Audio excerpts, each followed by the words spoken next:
शांति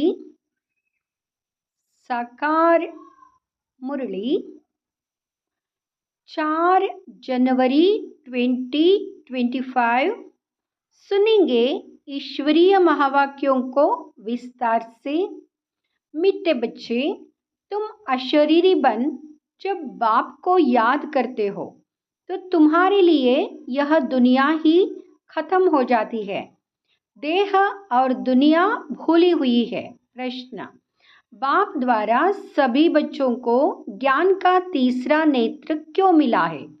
उत्तर: अपने को आत्मा समझ बाप जो है जैसा है उसी रूप में याद करने के लिए तीसरा नेत्र मिला है। परंतु यह तीसरा नेत्र काम तब करता है जब पूरा योग युक्त रहे, अर्थात एक बाप से सच्ची प्रीत हो, किसी के नाम रूप में लटके हुए ना हो। माया प्रीत रखने में ही विघ्न डालती है, इसी में बच्चे धोखा खाते हैं। गीत मरना तेरी गली में। ओम शांति। सिवाय तुम ब्राह्मण बच्चों के इस गीत का अर्थ कोई समझ ना सके। जैसे वेद शास्त्र आदि बनाए हैं, परंतु जो कुछ पढ़ते हैं उसका अर्थ नहीं समझ सकते। इसलिए पाप कहते हैं, मैं ब्रह्मा मुख द्वारा सब वेदों शास्त्रों का सार समझाता हूँ। वैसे ही इन गीतों का अर्थ भी कोई समझ नहीं सकते। बाप ही इनका अर्थ बताते हैं। आत्मा जब शरीर से न्यारी हो जाती है तो दुनिया से सारा संबंध टूट जाता है। गीत भी कहता है, अपने को आत्मा समझ अशरीरी बन बाप को याद करो तो यहाँ दुनिया खत्म हो जाती है। यह शरीर इस पृथ्वी पर है, आत्मा इनसे निकल जाती है तो फिर उस समय उनके लिए मनुष्य सृष्टि है नहीं। आत्मा नंगी बन जाती है। फिर जब शरीर में आती है तो पाठ शुरू होता है। फिर एक शरीर छोड़ दूसरे में जाकर प्रवेश करती है। वापस महातत्व में नहीं जाना है, उड़कर दूसरे शरीर में जाती है। यहाँ इस आकाश तत्व में ही उनको पाठ बजाना है, मूल वतन में नहीं जाना है। जब शरीर छोड़ते हैं तो ना यह कर्म बंधन ना वह कर्म बंधन रहता है, शरीर से ही अलग हो जाते हैं ना। फिर दूसरा शरीर लेते तो वह कर्म बंधन शुरू होता है। यह बातें सिवाय तुम्हारे और कोई मनुष्य नहीं जानते। बाप ने समझाया है, सब बिल्कुल ही बेसमझ है, परंतु ऐसे कोई समझते थोड़े ही है। अपने को कितना अक्लमंद समझते हैं, पीस प्राइज देते रहते हैं। यह भी तुम ब्राह्मण कुलभूषण अच्छी रीति समझा सकते हो। वहां तो जानते ही नहीं कि पीस किसको कहा जाता है। कोई तो महात्माओं के पास जाते हैं कि मन की शांति कैसे हो। यह तो कहते वर्ड में शांति कैसे हो, ऐसे नहीं कहेंगे कि निराकारी दुनिया में शांति कैसे हो। वह तो है ही शांतिधाम। हम आत्माएं शांतिधाम में रहती है, परंतु यह तो मन की शांति कहते हैं। वह जानते नहीं कि शांति कैसे मिलेगी। शांतिधाम तो अपना घर है, यहाँ शांति कैसे मिल सकती?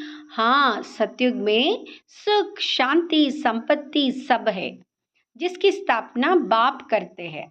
यह तो कितनी अशांति है, यह सब अब तुम बच्चे ही समझते हो।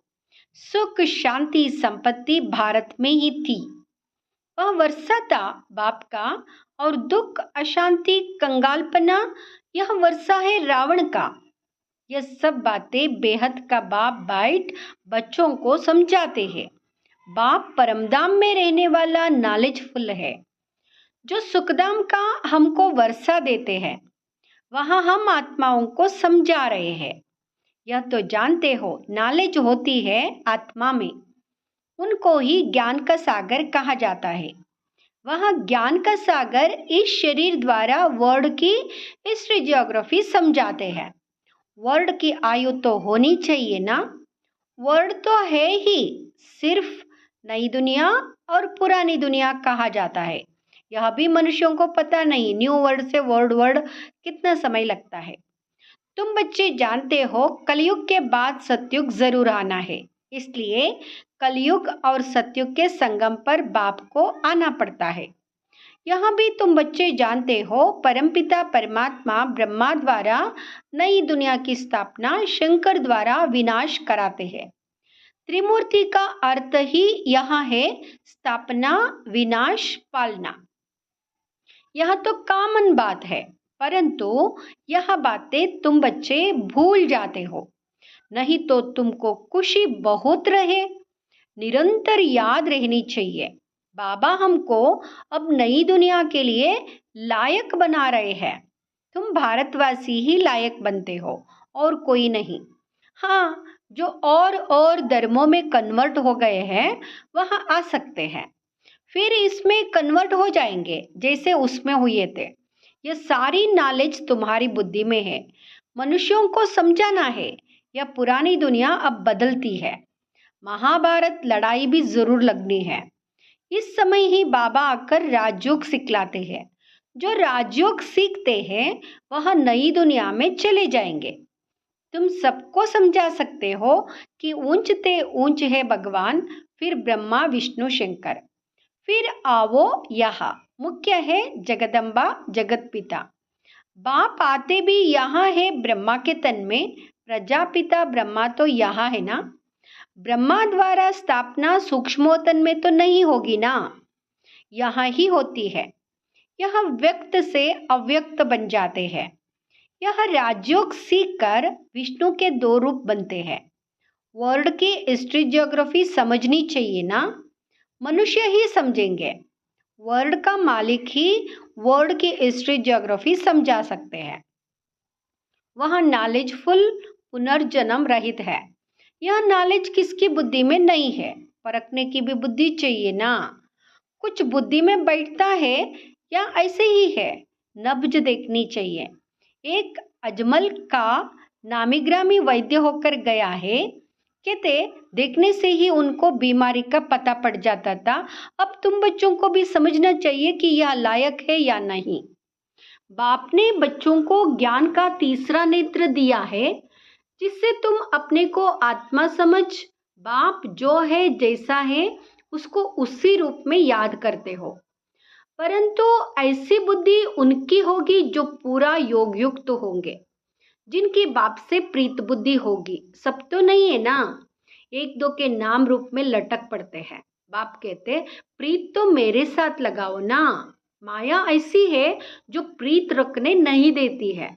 माया भी देखती है, हमारा ग्राहक जाता है तो एकदम नाक कान से पकड़ लेती है। फिर जब धोखा खाते हैं तब समझते हैं माया से धोखा खाया। माया जीत जगजीत बन नहीं सकेंगे, ऊंच पद पा नहीं सकेंगे, इसमें ही मेहनत है।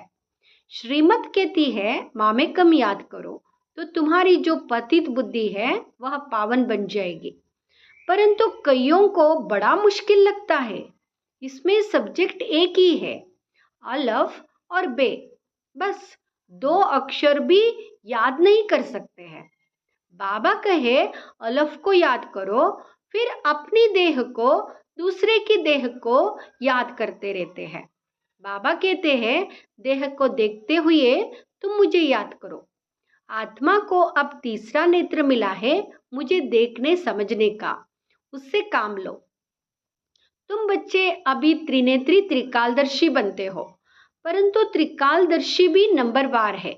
नॉलेज धारण करना कोई मुश्किल नहीं है, बहुत ही अच्छा समझते हैं, परंतु योग बल कम है। देही अभिमानीपना बहुत कम है। थोड़ी बात में क्रोध गुस्सा आ जाता है, गिरते रहते हैं, उठते हैं, गिरते हैं, आज उठे कल फिर गिर पड़ते हैं। देह अभिमान मुख्य है, फिर और विकार लोभ मोह आदि में फंस पड़ते हैं। देह में भी मोह रहता है ना, माताओं में मोह जास्ती होता है। अब बाप उससे छुड़ाते हैं। तुमको बेहद का बाप मिला है, फिर मोह क्यों रखते हो? उस समय शक्ल बातचीत ही बंदर मिसल हो जाती है।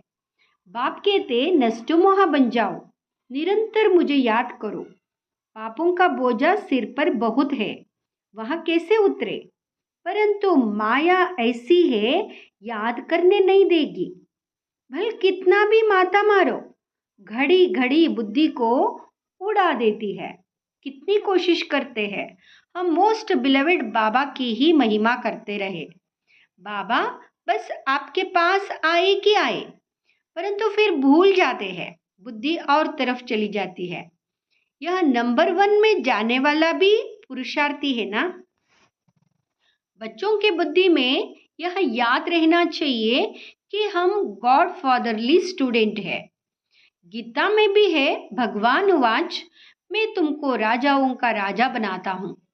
सिर्फ शिव के बदले श्री कृष्ण का नाम डाल दिया है। वास्तव में शिव बाबा की जयंती सारी दुनिया में मनानी चाहिए। शिव बाबा सबको दुख से लिबरेट कर गाइड बन ले जाते हैं।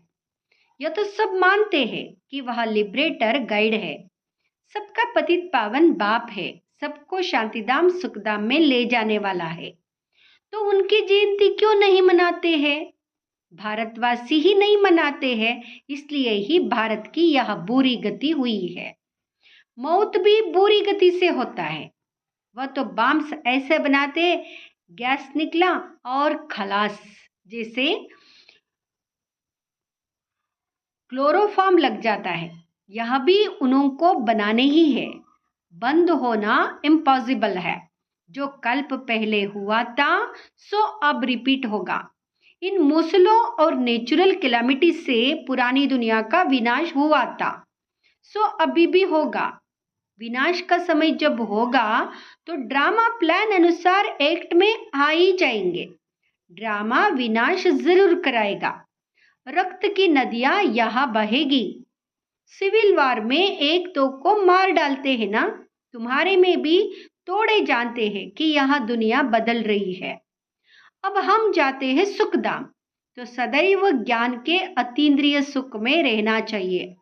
जितना याद में रहेंगे उतना सुख बढ़ता जाएगा। चीची देह से नष्ट मोह होते जाएंगे। बाप सिर्फ कहते अलफ को याद करो तो बे बादशाही तुम्हारी है। सेकंड में बादशाही, बादशाह को बच्चा हुआ तो गोया बच्चा बादशाह बनाना। तो बाप कहते हैं मुझे याद करते रहो और चक्र को याद करो तो चक्रवर्ती महाराजा बनेंगे। इसलिए गाया जाता है सेकंड में जीवन मुक्ति, सेकंड में बेगर टू प्रिंस। कितना अच्छा है। तो श्रीमत पर अच्छी रीति चलना चाहिए। कदम कदम पर राय लेनी होती है। बाप समझाते हैं मीठे बच्चे ट्रस्टी बनकर रहो तो ममत्व मिट जाए। परंतु ट्रस्टी बनना मासी का घर नहीं है। यह खुद ट्रस्टी बने हैं, बच्चों को भी ट्रस्टी बनाते हैं। या कुछ भी लेते हैं क्या, कहते तुम ट्रस्टी हो संभालो। ट्रस्टी बने तो फिर ममत्व मिट जाता है। कहते भी है ईश्वर का सब कुछ दिया हुआ है, फिर कुछ नुकसान पड़ता है या कोई मर जाता है तो बीमार हो पड़ते हैं। मिलता है तो खुशी होती है, जबकि कहते हो ईश्वर का दिया हुआ है तो फिर मरने पर रोने की क्या दरकार है। परंतु माया कम नहीं है, मासी का घर तोड़े ही है। इस समय बाप कहते तुमने हमको बुलाया है कि इस पतित दुनिया में हम नहीं रहना चाहते हैं, हमको पावन दुनिया में ले चलो, साथ ले चलो। परंतु इसका अर्थ भी समझते नहीं। पतित पावन आएगा तो जरूर शरीर खत्म होंगे ना, तब तो आत्माओं को ले जाएंगे। तो ऐसे बाप के साथ प्रीत बुद्धि होनी चाहिए। एक से ही लव रखना है, उनको ही याद करना है। माया के तूफान तो आएंगे, कर्मेंद्रियों से कोई विकर्म नहीं करना चाहिए, वह बेकायदे हो जाता है। बाप कहते हैं मैं आकर इस शरीर का आधार लेता हूँ। यहाँ इनका शरीर है ना, तुमको याद बाप को करना है। तुम जानते हो ब्रह्मा भी बाबा, शिव भी बाबा है। विष्णु और शंकर को बाबा नहीं कहेंगे। शिव है निराकार बाप, प्रजापिता ब्रह्मा है साकारी बाप। अब तुम साकार द्वारा निराकार बाप से वर्षा ले रहे हो। दादा इनमें प्रवेश करते हैं, तब कहते दादे का वर्षा बाप द्वारा हम लेते हैं। दादा ग्रैंडफादर है निराकार। बाप है साकार। ये वंडरफुल नई बात है ना। त्रिमूर्ति दिखाते हैं परंतु समझते नहीं। शिव को उड़ा दिया है। बाप कितनी अच्छी अच्छी बातें समझाते हैं तो खुशी रहनी चाहिए। हम स्टूडेंट है। बाबा हमारा बाप टीचर सदगुरु है। अभी तुम वर्ल्ड की हिस्ट्री ज्योग्राफी बेहद के बाप से सुन रहे हो, फिर औरों को सुनाते हो। यह 5000 वर्ष का चक्र है। कॉलेज के बच्चों को वर्ल्ड की हिस्ट्री ज्योग्राफी समझानी चाहिए। 84 जन्मों की सीढ़ी क्या है, भारत की चढ़ती कला उतरती कला कैसे होती है, यह समझना है। सेकंड में भारत स्वर्ग बन जाता है, फिर 84 जन्मों में भारत नरक बनता है। यह तो बहुत ही सहज समझने की बात है। भारत गोल्डन एज से आयरन एज में कैसे आया है, यह तो भारतवासियों को समझाना चाहिए। टीचर्स को भी समझाना चाहिए। वहाँ है जिस्मानी नॉलेज, यहाँ है रूहानी नॉलेज। वहाँ मनुष्य देते हैं, यह गॉडफादर देते हैं। वहाँ है मनुष्य सृष्टि का बीज रूप, तो उनके पास मनुष्य सृष्टि का ही नॉलेज होगा। अच्छा, मीठे मीठे सिकिलदे बच्चों प्रति माता पिता बाप दादा का याद प्यार और गुड मॉर्निंग। रूहानी बाप की रूहानी बच्चों को नमस्ते। हम रूहानी बच्चों की रूहानी माता पिता बाप दादा को याद प्यार गुड मॉर्निंग नमस्ते शुक्रिया बाबा शुक्रिया। धारणा के लिए मुख्य सार। फर्स्ट, इस चीची देह से पूरा नष्टो मोहा बन ज्ञान के अतीन्द्रिय सुख में रहना है। बुद्धि में रहे अब यह दुनिया बदल रही है, हम जाते हैं अपने सुखधाम। दूसरा, ट्रस्टी बनकर सब कुछ संभालते हुए अपना ममत्व मिटा देना है। एक बाप से सच्ची प्रीत रखनी है। कर्मेंद्रियों से कभी भी कोई विकर्म नहीं करना है। वरदान, ब्रह्मा बाप समान श्रेष्ठ ते श्रेष्ठ तस्वीर बनाने वाले परोपकारी भाव। ब्रह्मा बाप समान श्रेष्ठ ते श्रेष्ठ तस्वीर बनाने वाले परोपकारी भाव। श्रेष्ठ स्मृति और श्रेष्ठ कर्म द्वारा तकदीर की तस्वीर तो सभी बच्चों ने बनाई है। अभी सिर्फ लास्ट टचिंग है संपूर्णता की, वह ब्रह्मा बाप समान श्रेष्ठ ते श्रेष्ठ बनने की। इसके लिए परोपकारी बनो, अर्थात स्वार्थ भाव से सदा मुक्त रहो। हर परिस्थिति में, हर कार्य में, हर सहयोगी संगठन में जितना निस्वार्थपन होगा उतना ही पर उपकारी बन सकेंगे। सदा स्वयं को भरपूर अनुभव करेंगे। सदा प्राप्ति स्वरूप की स्थिति में स्थित रहेंगे। स्व के प्रति कुछ भी स्वीकार नहीं करेंगे। स्लोगन, सर्वस्व त्यागी बनने से ही सरलता व सहनशीलता का गुण आएगा। ओम शांति।